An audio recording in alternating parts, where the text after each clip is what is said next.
A warm welcome from Amsterdam, and thanks for tuning in to a new episode of Game Consultant. Your host of today is Reinout. It is Sunday, July the 12th, and it's time for Game Consultant. So welcome for listening. And today we have a jam-packed episode. It's a lot of stuff. I got Semih talking about Blocksport.io. Currently, he and Vlad are in the program of Hype. Obviously, I did talk to Hype before with Borja, which was, I think, episode 32. So that's quite interesting. So if you want to know about Hype, then listen to episode 32. Meanwhile, Semih is giving his view on his company, Blocksport.io. Next to that, I had a fun chat with MegaDev's CEO, Rob, all about cheats. What do you say? Yeah. All about cheats. Well, that's illegal. Well, actually, it's not. And he knows what he's talking about. He has some kind of law background. So I guess he knows what he's doing. And I did an intake with him. And then he told me something about, well, this is how people do train in real sports. They go high up in the mountains. They train on certain altitude, and then they come downstairs, and then they play their matches, and they're very good. It's like training, make the game harder, so that once you go into a tournament, you're officially pumped. Well, that's one way to say it. Anyways, next to that, I had last week Darcy from Torgue Esports. That was the first half, so now we have the second half of that interview. The same counts actually for Rob with Plitch, so then the platform training software for pros, but also for us, the ones that think they can game. I do it in two parts. So it is fun, but also people can digest and then listen next week to the other part. Also, I thought about visibility because otherwise people might actually drop off. The interviews are sometimes 40, 45 minutes. That can be quite long, and I thought about it. As I said last week, Oliver Kern actually said to me, like, Ryan, chop it. So I chopped it. I think that's that. Oh, yeah. And of course, Paul Thint is giving his take, his view and insights on the game news of last week. So it's quite full. Let's do this.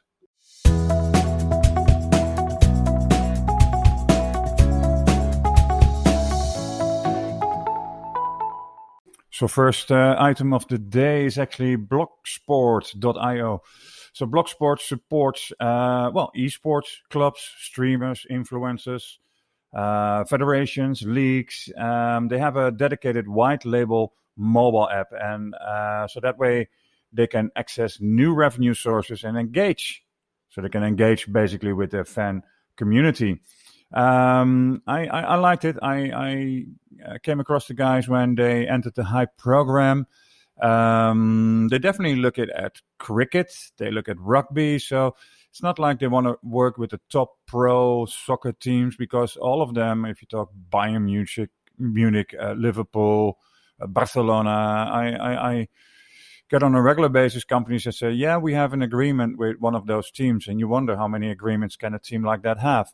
Anyways, I liked it a lot. And if you're interested, I have actually their pitch deck. So they're raising funding, which is also good to mention. And, well, I'm talking to Semih for about 9-10 minutes. I think it's interesting. So if you're interested, let me know. I can do the intro to Semih and Vlad. And in the meantime, enjoy the interview. So before we actually continue with episode with Darcy and his interview, the second part, a couple of weeks ago, I actually came in contact through Hype with Blocksport.io. Now, obviously, I have the link in my description, so you don't have to write it down. You can click nicely after you've listened to this episode. Today, I'm actually talking to Semih Kachan. And hey, Semih, welcome. Hi, Ronald. Thanks for having me. Yeah, of course. It's fun. Just quickly an intro, Blocksport.io. I keep saying it. Yeah, Blocksport is totally fine. Yeah. Blocksport is a white label app solution for the sports industry, specifically esport. Yeah. We combine gamified community management with exclusive money can't buy benefits and try to bring fans, sponsors, and clubs together on one platform. Got it. So there's also Vlad. He's CEO. What are your responsibilities? Yeah, Vlad and I are co-founders. We both had this idea in summer 2019. I'm the chairman of Blocksport and supporting Vlad a little bit in the background and sponsorships, etc. Cool. So you guys entered the program with Hype. How did that go? It's going well. Very interesting workshops and meetings. We're getting in touch with a lot of people from the industry. It's great to extend the network and also learn to kind of steer the big ship during this COVID times. Yeah. Cool. Hey, and so I had a chat with you the other day with Vlad, and we talked a bit about focus points, and so we actually got to talk about. Well, we first said we don't need to go after Bayern Munich, for example, because they get already so much and can do it themselves. But you were looking at different types like cricket, rugby. Can you say something more about these kind of interests? Sure. So basically, our focus are tier 2, tier 3 clubs. So basically, not the top-notch clubs that have sufficient funding to build a customized app. We are supporting really those who would like to have a monthly subscription, and also we target sports that have a high fan base but are more niche, and cricket and rugby are a very good example of these. There are millions, well not even billions of fans following this sport. However, if you have a look at the technical coverage of it, it's very weak, and here we see our sweet spot. Yeah. And how would you, for example, so let's say you're looking for a cricket team, for example, or a club? Specifically, it would be a club, really, where we can cover the team or many teams. That's possible within the app.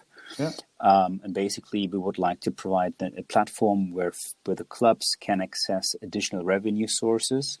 However, provide fans with the access to their favorite players and to their club, but also to the sponsoring partners, because nowadays it's very important to include the sponsoring partners in a more digital way. So let them convert the fan base, let them be in touch with them, because at the end of the day, they have an economic objective to kind of position a brand and get more visibility. Yeah. Got it. Hey, and the business model, I mean, what will a team or a club make out of this? Is that on shared revenues or revenue share? Yeah, it's pretty simple. I mean, basically, we try to let clubs access this technology on a low price. So it's a monthly subscription, depending on how many services and features you would like to have. Yeah. It starts from 99 euros up to 1,500 per month. And then on top, we basically want to share the boat, let's say, with the club, and then there's a revenue share on every euro that is earned on the platform. And there we have established different revenue sources, such as betting, such as affiliate marketing through the different shops, merchandise, the premium membership. Then we have introduced something like a digital club membership so that you get the fans even closer to the club. Yeah. Advertisement. I mean, there are many ways to monetize this, and one additional one is, for instance, OTT. How to make fans watch the games live on their mobile devices. Yeah. Hey, and funding? Anything you want to say on that?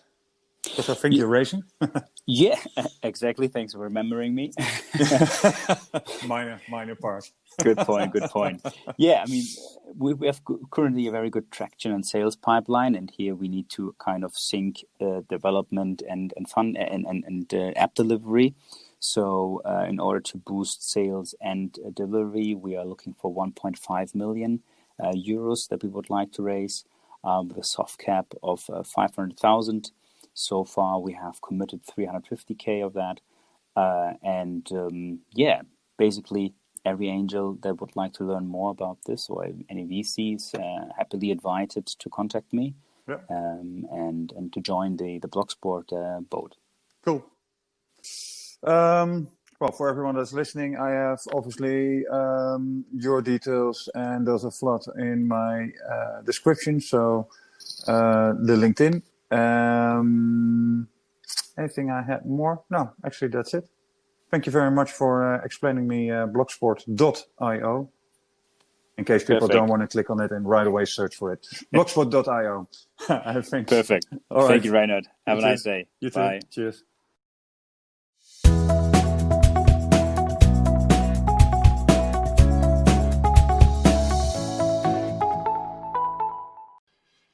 So thank you, Semih, blocksport.io. The links are in the description and some further explanation of the company.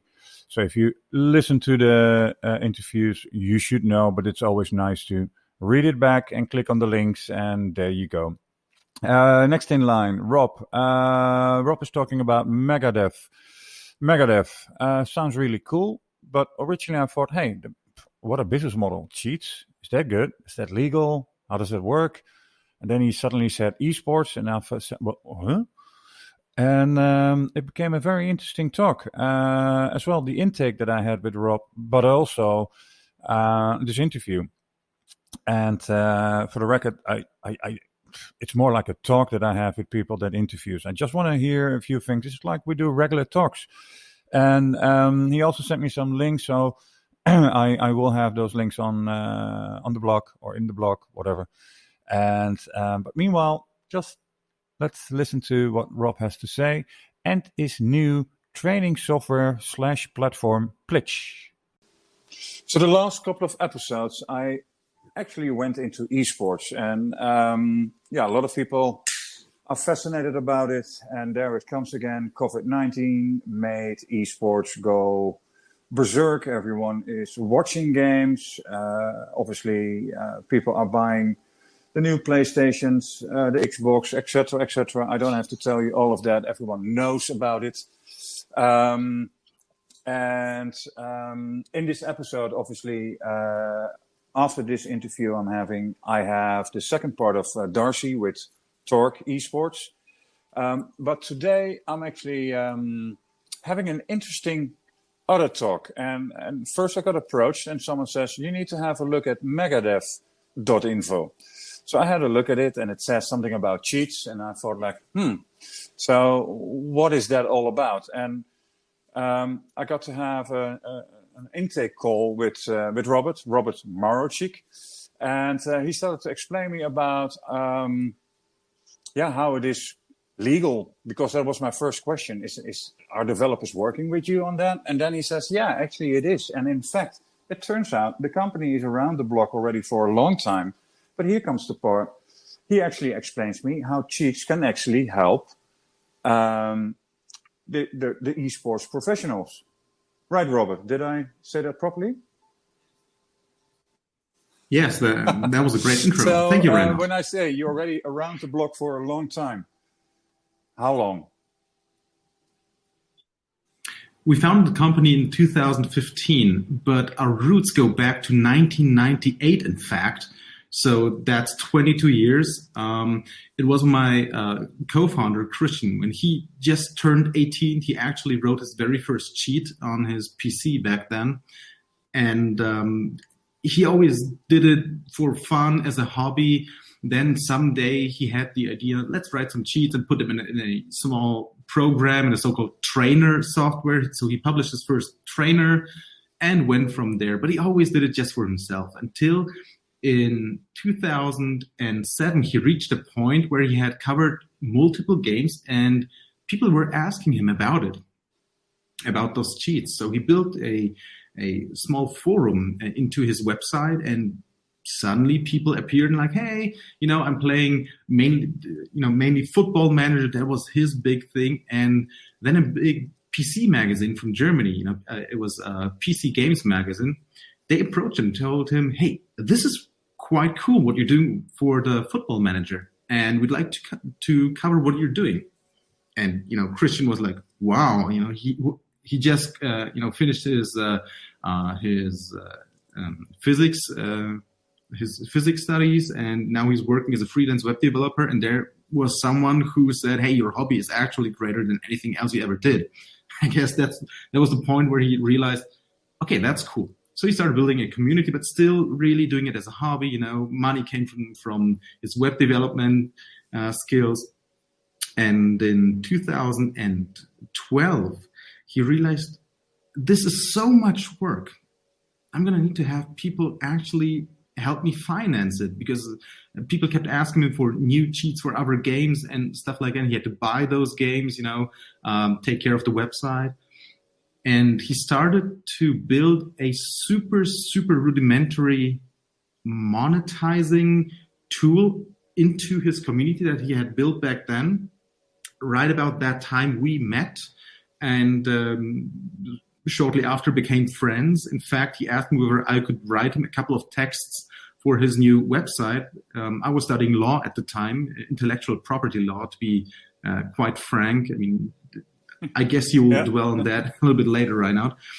Anyways, so I agreed to write the text. We became friends. I loved what he was doing, because I was in a position where I was so overworked with what I was doing with studying and everything that I just basically quit PC gaming, since there just was no more time left.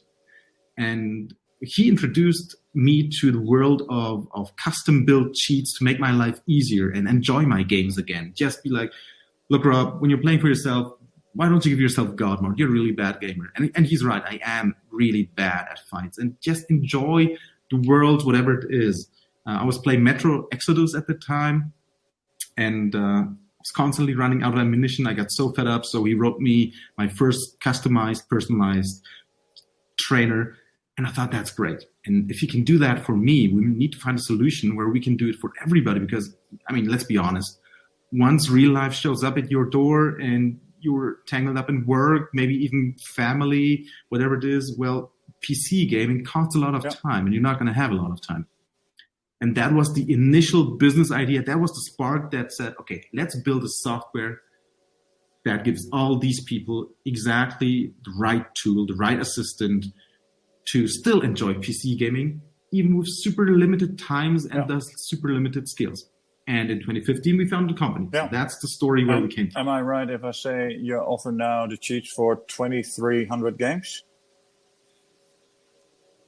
That is absolutely correct. So we have just hit 2,300 games a couple of days ago. Now we have 2,322 games. Again, this is a very big thing. I cannot stress enough. It's single-player games or only single-player mode of games. So it never is any multiplayer. That's got it.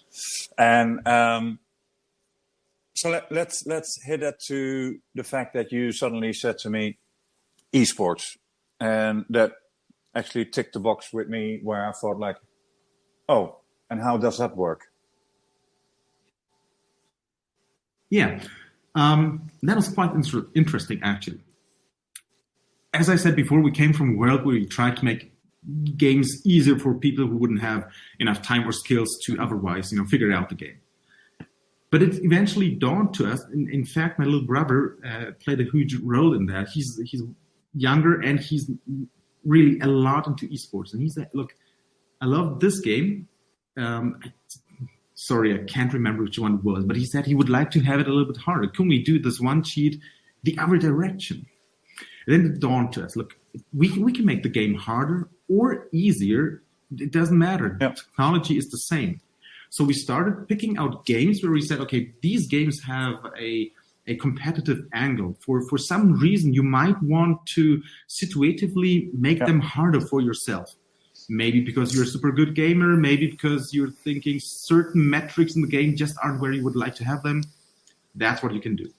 So we started integrating our so-called hardcore, and even worse are the nightmare cheats that really give your game a certain angle that you've never looked at it before. And with that approach, I mean, now you can make your games harder. We thought this is interesting for esports too.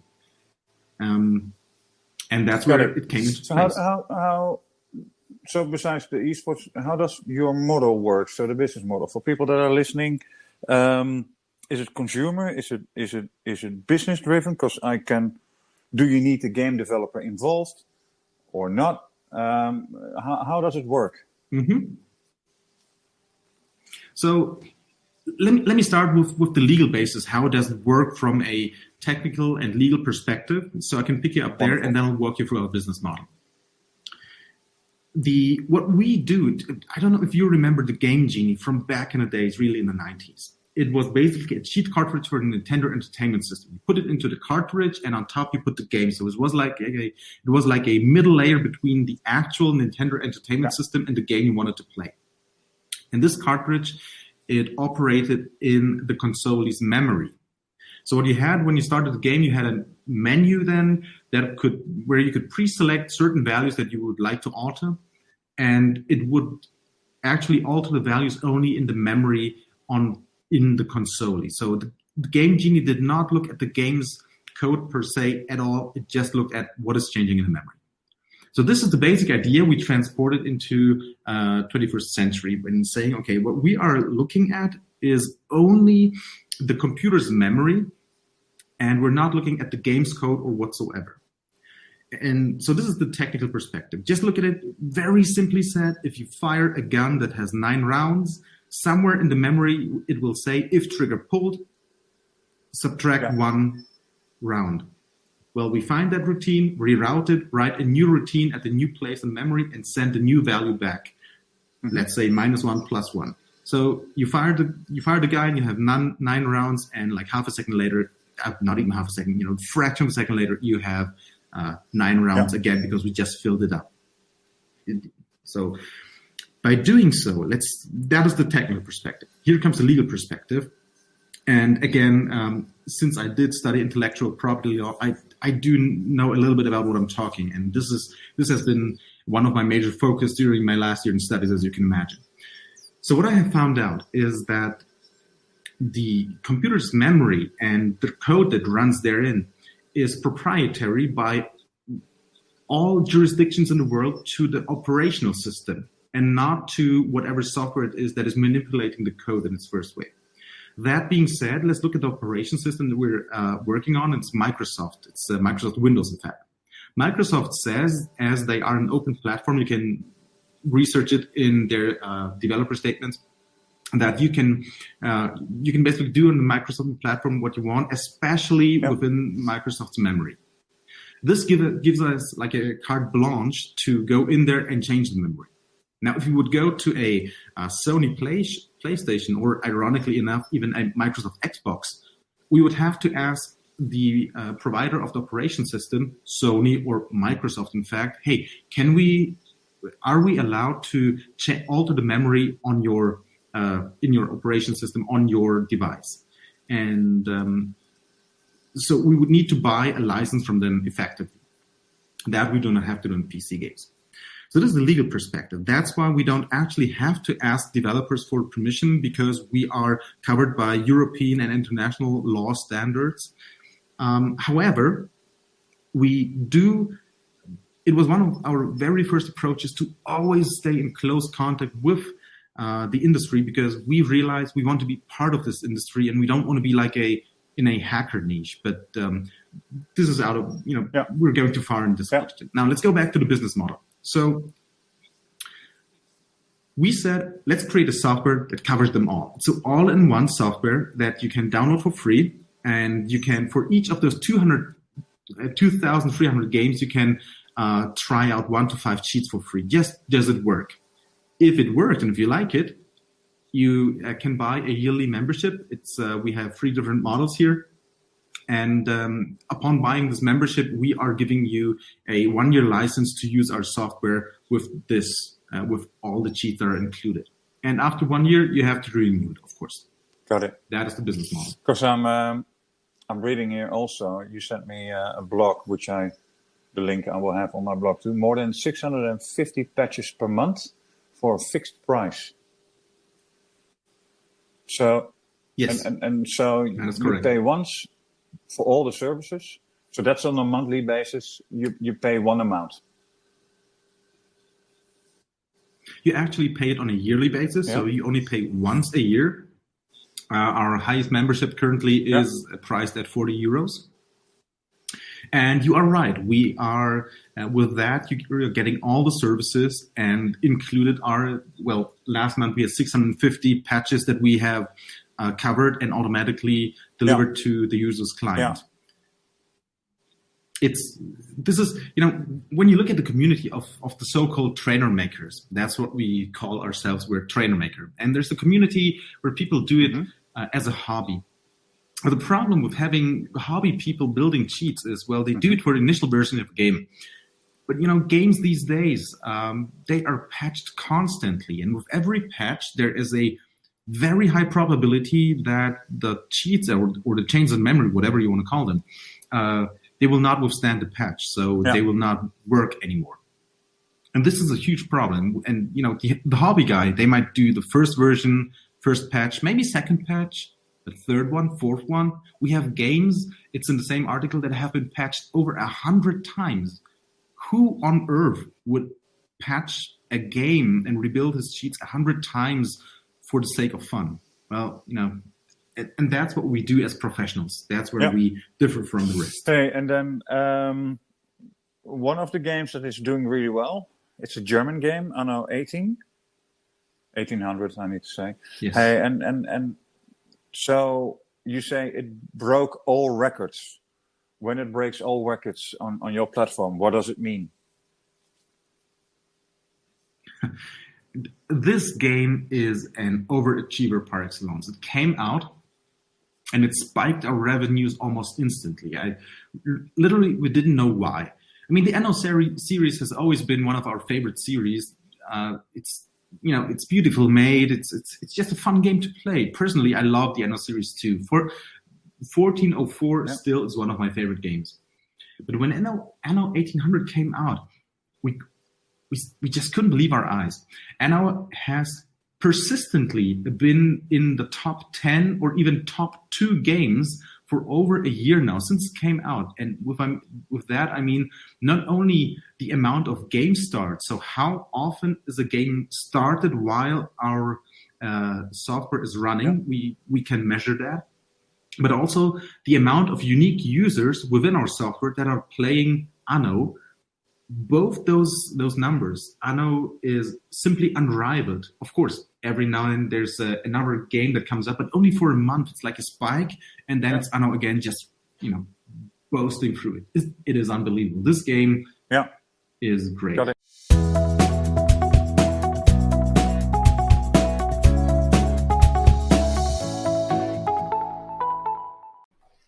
So that was Rob with the training software, Plitch. So have a look at that. I mean, quite interesting. Plitch.com, Plitch.com. Next up is Paul Vint. Paul, actually on the west coast of the United States, has a different insight in news that I actually might have. I'm based in Europe. I still think there's a lot of difference between Europe and US in terms of, in terms of a lot. Actually, if you would listen back on an episode I was doing with Kate Edwards, which was 23, we talked about cultural differences, and that's a lot, but also news. I wanted to do a section on my site where I want to talk to people not only about gaming, but also about stuff that is happening in the world and how we as game developers, gaming people are looking at that, how we can do something about it, if we should do something about it. So it's going to be a video blog, a video podcast, whatever you want to call it. And definitely I want to have Paul involved as sort of a co-host where we're going to talk to people. And basically, we talked about diversity. And the first thing he said right, 2 white males and 1 Indian dude, that's not diversity. So here's a shout out to everyone that has an opinion about what is happening in real life. I mean, we're seeing racism, we're seeing sexism, hate, all kinds of stuff. What are we doing in gaming? What are we doing wrong? What are we doing good? I want to see the good, the bad, and the ugly, and I want to discuss. And it's going to be all recorded by video. I want to have it live on my Twitch channel, which has right now 1 follower, which I think is sort of an alter ego of myself. But it's not like I want to get lots of Twitch followers, but it's something where I want to have video blogs on my site where people can look back and, obviously if it's live, you can ask questions, get involved. And after that, you can actually look back and see what other people think. Because from anything, I would say we can learn. And by improving, we need to start debating, talking, discussing, feeling, sharing, vibing, whatever. So, but first now, Paul and his week on games. Come on in, Paul. Thanks, Rhino. Hi, everyone. Paul Thind again here from sunny California. This week, quite a few interesting stories that I looked at. I was thinking a lot about diversity and inclusion in the games industry. Seems as though that, it's touching upon quite a few of the stories I'm reading. And, just starting to wonder if gaming execs, have harmful intent, or if they're just, there's just a lack of interest or empathy in treating diversity as an issue, that they personally should dedicate time to address. Right? Discussion of diversity, whether at conferences or otherwise, is kind of treated as a token matter, for purposes these days of political correctness and not a pressing business problem to solve. So if the current news cycle is kind of changing that attitude and energizing executives to step up, it seems as though that's happening. It seems as though the most impactful action that they can take is to kind of approach this, much more different than a PR issue. It's more foundational, it's structural, it's obviously systemic. So it needs to have, change. So I've been trying to look at articles that way, and then just kind of take a step back and see, how things could change if those things were reframed. So the first article I thought was really interesting was from our Joachim Ackeren. He obviously does his own great podcast called Elite Game Developers, and Reinout has him do updates here every week. He's on holiday right now, but he's a great friend, and love his writing, and his podcast is fantastic if you get a chance to listen to that. He interviews investors in the games industry, some amazing CEOs, and also developers and all in between on how they're creating the games companies of the future. Joachim actually talked about advisory boards in this article that I'm referencing, he had come up with kind of key aspects, and I thought it was really interesting because I've advised companies and I've put advisory boards together. He listed actually, the current engagements that he has, which are quite extensive and really, it was a great kind of bird's eye view into how he looks at advisory roles, and then just kind of trying to give advice to developers who want to create an advisory board, kind of what they should be thinking about. One was, expectations of the founders for the advisor's contribution.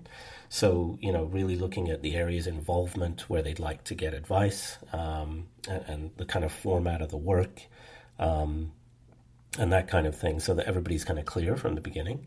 Another was kind of the incentives for the advisor, and kind of how they would compensate the advisor in a way, which would be, with stocks or other agreements, or equity, early equity, and obviously attaching a cliff to that, and really trying to keep the advisor engaged for long term. And then the third was kind of the formality of the advisor role. So just kind of looking at, if you have to terminate or, what that looks like and how you should think through that. So that was a great article and really helpful, actually, I think, for developers.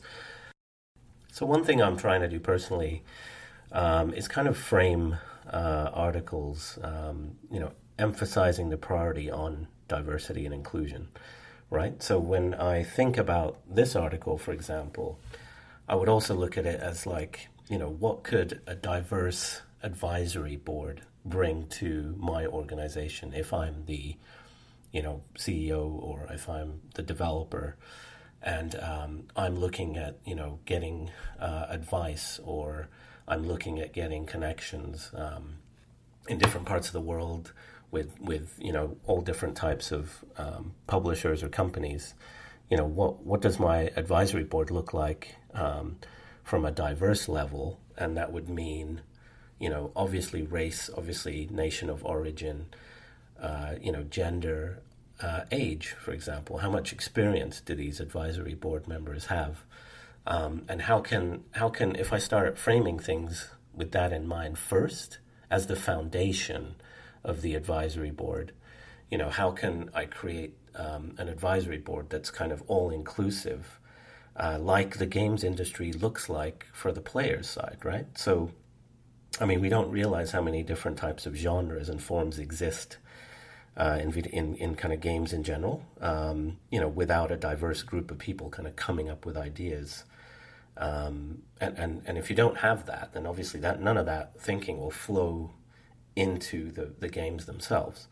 And then, along with that, all the models that are that have come from different countries and different places that got us to where we are today in the habits of people that are playing those games and the business models, the free-to-play model, for example, and others. I don't think you can have, insight across, all different ways of looking at business problems that you'll come up with. So I think, this is an area where, just thinking through and maybe adding that, I thought that was interesting. So another article that I liked this week, got a lot of views on my LinkedIn, was about 1,700, was one from Game Daily Biz and Wilhelm Tat, good friend for many years in the games industry. Great guy, was at Rovio before and quite a few other companies, and now he's at GSN running Bingo Bash. Once again, he talked about gamers not getting any younger, and in 2018, people aged 65 plus outnumbered children under 5 years old globally for the first time in history. Just the way he's approaching, there's just a lot of learnings in kind of the way he's approached this game, and just kind of taking some data and proving it out, with mobile gamers being predominantly women. Largest group of mobile gamers are 55 plus. It was an interesting article on just how to look at that demographic differently and how to design and create games for that demographic differently.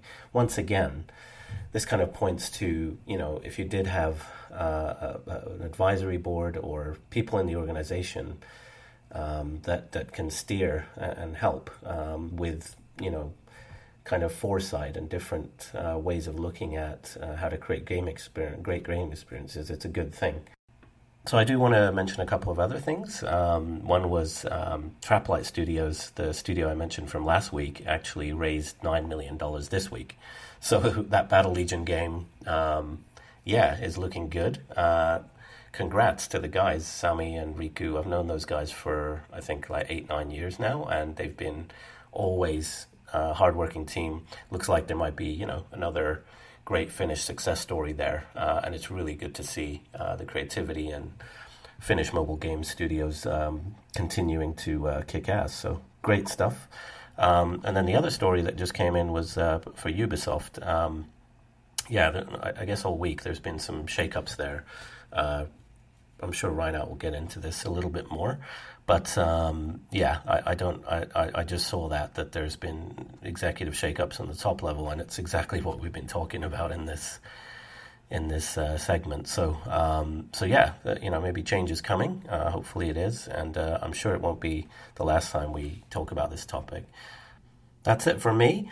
If you'd like to get a hold of me, it's paul.thind@gmail.com, paul.thind@gmail, and LinkedIn, Paul Thind. Thanks, Reinhard, and talk to you soon.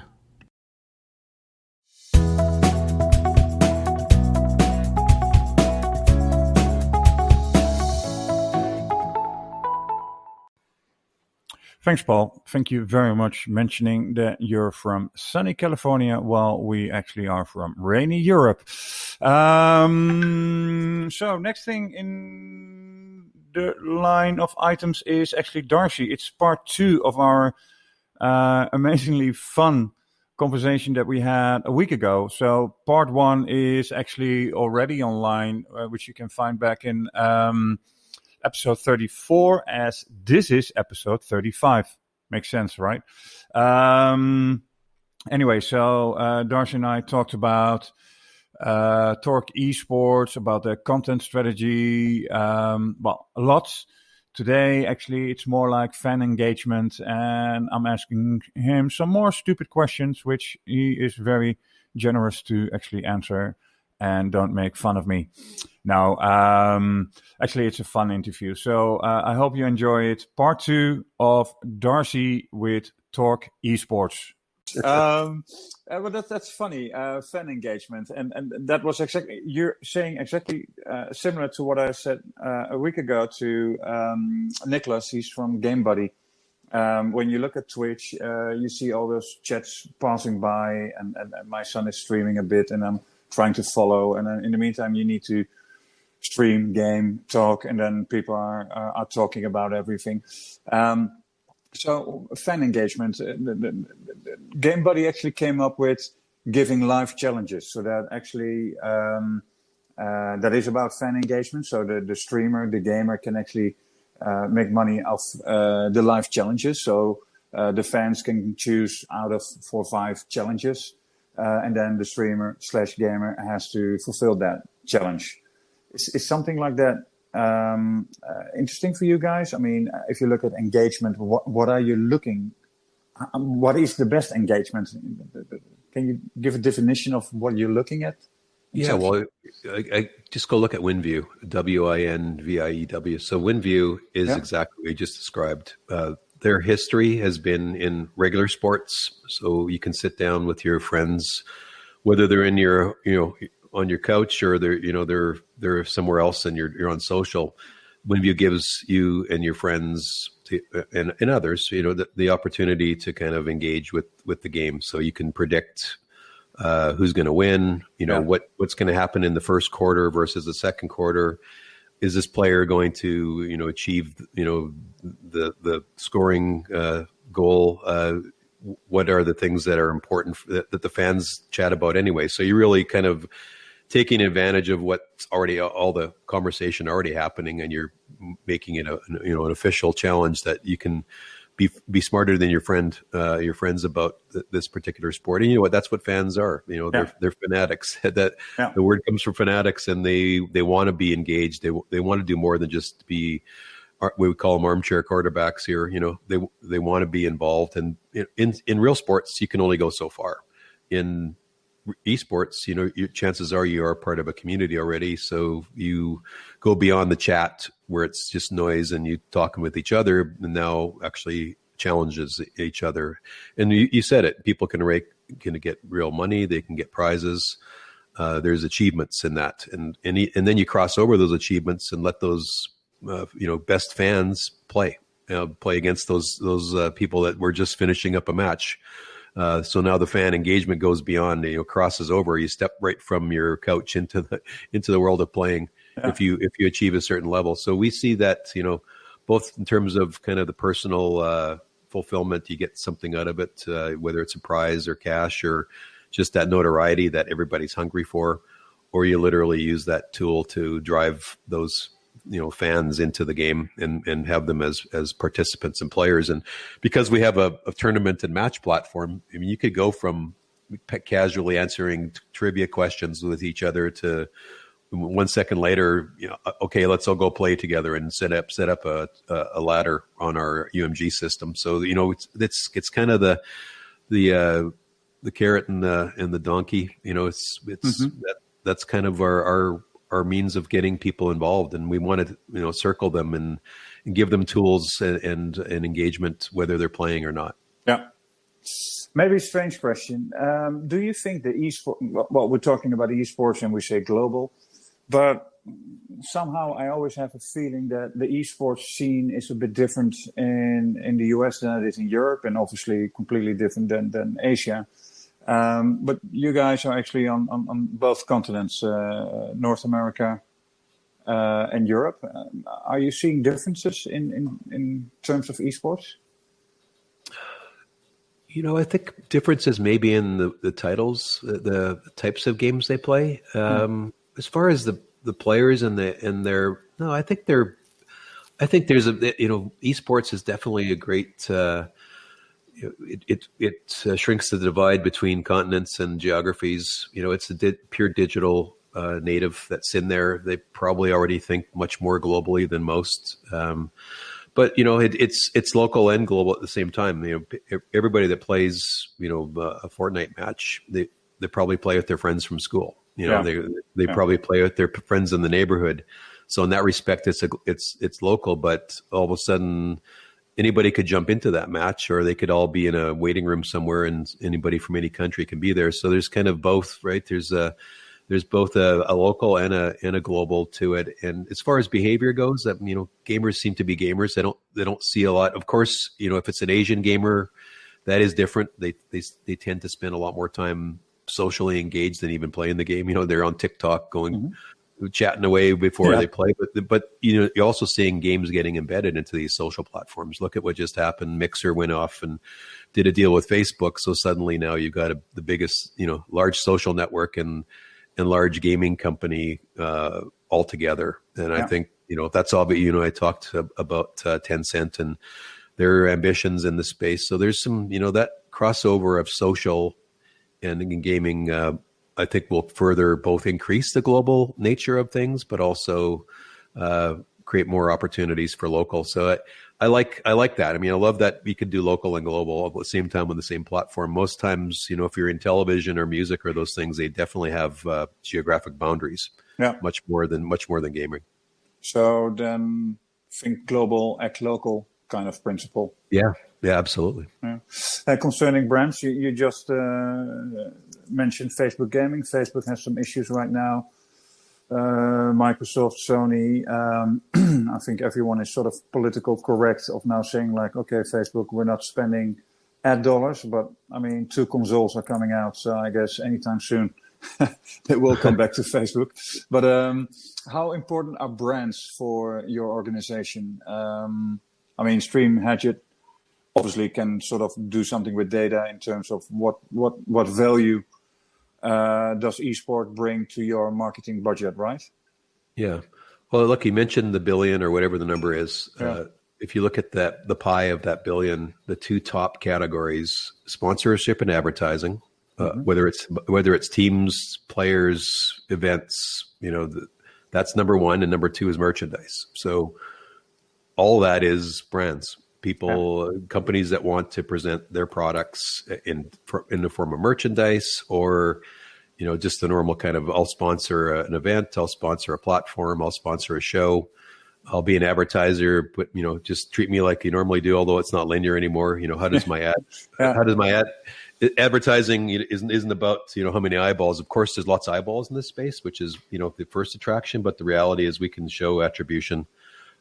We can show exactly what happens in this digital native world and this pure digital thing we call competitive gaming. We know what's happening in real time immediately, and that's the insights of that real time feedback to a brand and a sponsor. That's critical. I want to know if I put $1 in. I don't want to wait for 30 days for somebody to tell me what happened. Nielsen giving me a panel report. I want to know right now in the data How'd I do? How many attributions did I get? What actually happened post show? What did the audience do? Did they follow my message? Did they convert? That stuff's all there now. And then, in gaming, it is hyper real time. So that's a big difference for a brand that's used to having a linear presence and having an ad insertion here and there, and then looking at results post that might be a week later, and then trying to course correct when they figure out that campaign doesn't work. And in this case, you can present stuff in game. We talked about being a publisher earlier. One of the big powers of being a publisher is I get all that real estate in the game. In a racing game, when you're watching one of our races like All Stars or Legends or the Trans Am or Skip Barber Racing, you look at that online. Yeah. You see the signs, the livery on the car. That's all space that we can change immediately. We give people in-game presence. So that's a whole different ad unit that they've never seen before at that scale. Sure, in racing, they've gone out and put stickers on cars before. If that who saw the sticker? Nobody knows. Yeah. Nobody knows if there was even a conversion. And back, in the days of motorsports, and even now in motorsports, it's still a bit of ambiguous of how your money's doing. It's really just it's a tool for you to bring your friends and family and others to these races, and hopefully the money you've spent has some results. But in the esports world, or if you can put your message right in the game and somebody saw it because of computer vision said their character was in that vicinity of that message, or they clicked through it, it's not a click anymore, it's an action, and it's they actually did something like I downloaded a skin for something in the game, or I went and got a coupon that somebody was offering me. The nice thing about racing, it's natural. It's not like I've seen some other schemes where there's logos and banners, MasterCard banner in a shoot 'em up game, a first person shooter game. It kind of doesn't feel like it makes sense as much. Yeah, true. So what's the fantasy games is going to have a little tougher time. Sure, you could put a skin on on your character or those things, and some of that'll work. But in this kind of traditional, whether it's an NBA 2K or a race or a Madden match or FIFA, it's natural inside that game. There's space there. So sponsors and advertisers, they need to learn this stuff. They're very important. Of course, they're learning now. You can see they're pulling out, as you said, of these social places where their message may not necessarily be the culture of the company. Right now the flavor of the day is you're doing a lot of other things in your social network that aren't appropriate for my brand, so I'm going to go and find another place. And I think the other place they need to move, if they're in the social, they're probably trying to reach that same kind of age group. So why not go and pivot to this esports space where it's appropriate for your brand? And in terms of all these events being canceled, the offline events, do you think that the audience is now a bit spoiled? Because I can have 3-4 screens. I mean, over at my place, everyone basically, iPad Pro, screen, another screen, a couple of phones, laptops. I mean, we're sitting in our lazy chair, couch, whatever, and we can watch it. I mean, what we just said, going out to Formula One or the soccer match, we want to be there on a Sunday. But then still, we're sort of with esports, it's like, we can watch it everywhere now. And since everything is streamed anyways, what's your take? I mean, are we going to the events later on if it's allowed again? It's going to be it's a tough call. I mean, the traditional sports, the fans will come back. That's where they want to be. Everybody wants to be at the event because that's where you rub shoulders with all your, we said local and global, with your local, all your buddies, and you go out and do that. But like you said, you can appreciate that in your own home now, and people have seen it, and in the digital natives were already there, so they weren't buying tickets and going through gates anywhere.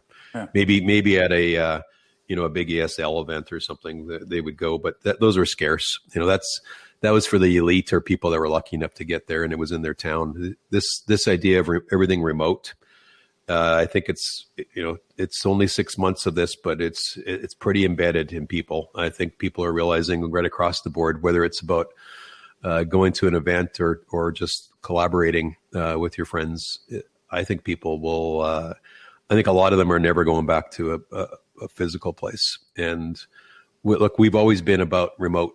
That's what UMG does. We don't. Oddly, we produce very few local events. We did a few LAN events. That's good for somebody who wants to be involved, and that's the ESL level stuff. And that, by the way, I don't think it's going to go away. I mean, you're going to have your big League Legends and all the things that we typically have seen. It's not going to go away, but I think the groundswell is below that. It's where all the other gamers can be now. They've even more collaborated and done things remotely. Our entire production is already set up that way to be remote.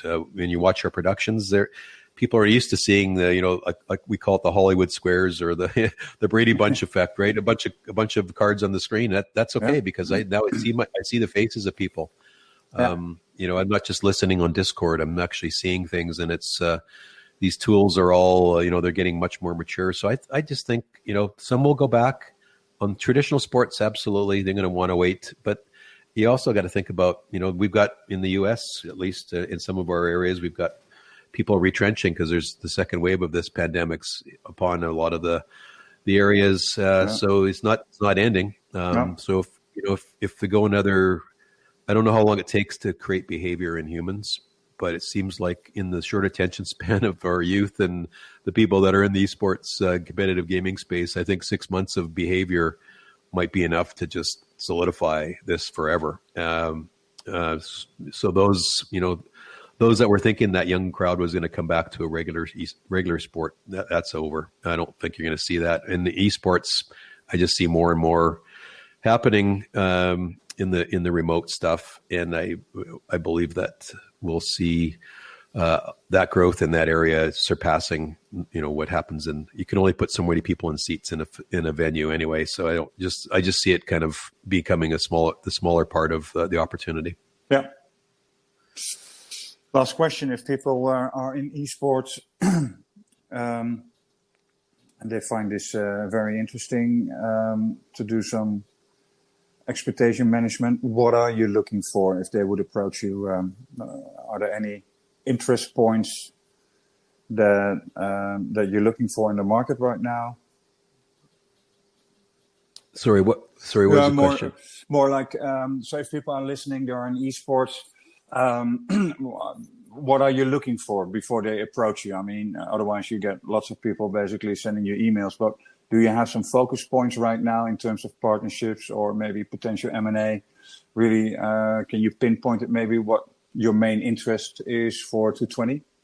Yeah, I guess I touched on it earlier, but our interest is what content's interesting to the audience, because everything else we talked about, whether it's about sponsors and advertisers, whether it's about brands, whether it's about just purely the volume of gameplay, if the content's not interesting, nobody's coming to you. So I think being much more content in our world, absolutely. We've got the platform to support a great amount of scale in that. We've got a vehicle now called UMG TV, which is a place for it to live, and it's getting much more popular.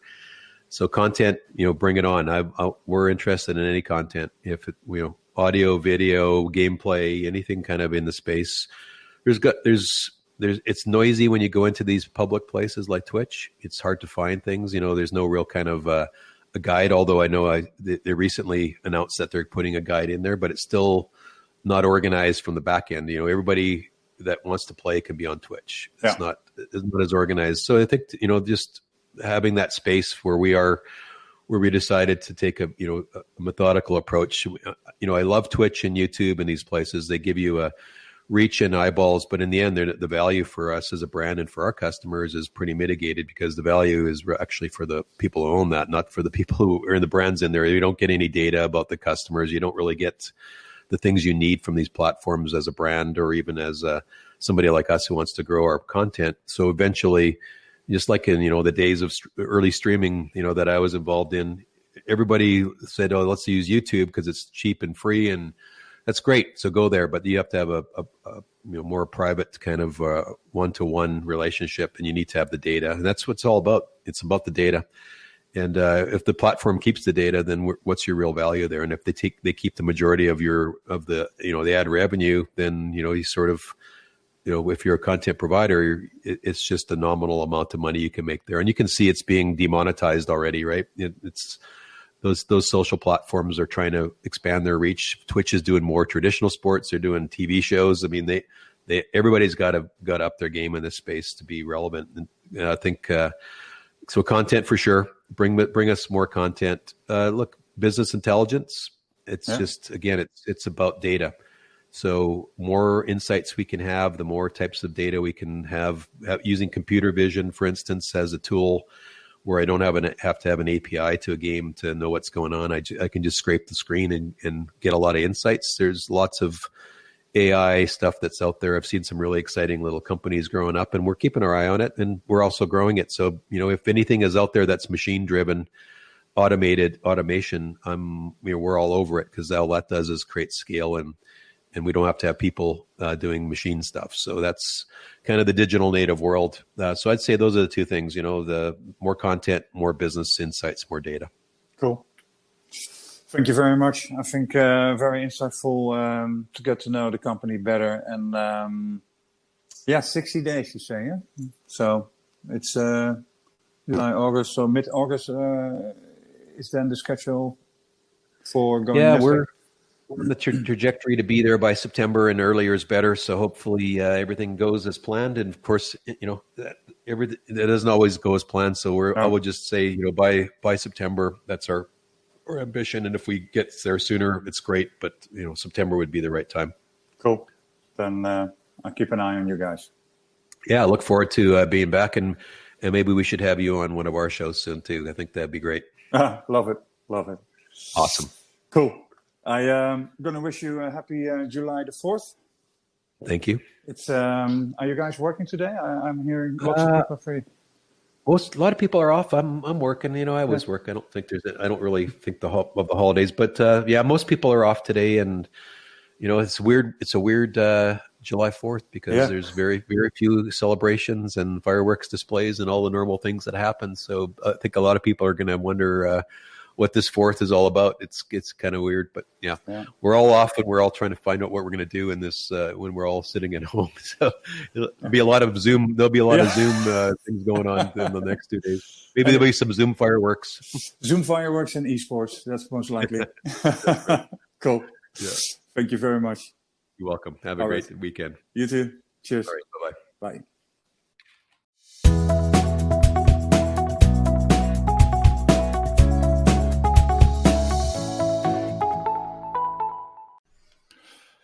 Hope you enjoyed it. It was a full episode. It was what I called Esports Be Like. That's episode 35. It was Blocksport.io, MegaDev with their new platform called Plitch, Torgue Esports of Darcy, and obviously Paul Thind with this new section. And don't forget about my video podcast that I want to do. Everything about what is happening in the world, in and around gaming.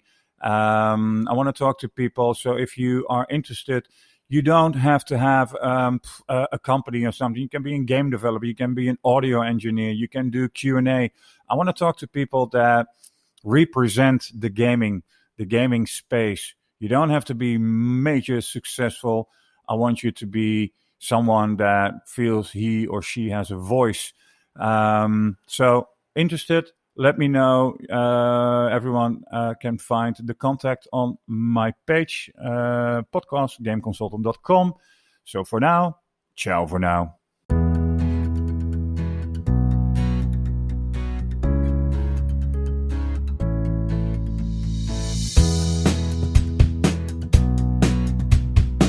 This was all for today. Thanks so much for listening to Game Consultant. Tune in next week for a brand new episode. And remember, do share this podcast with other members of the games industry.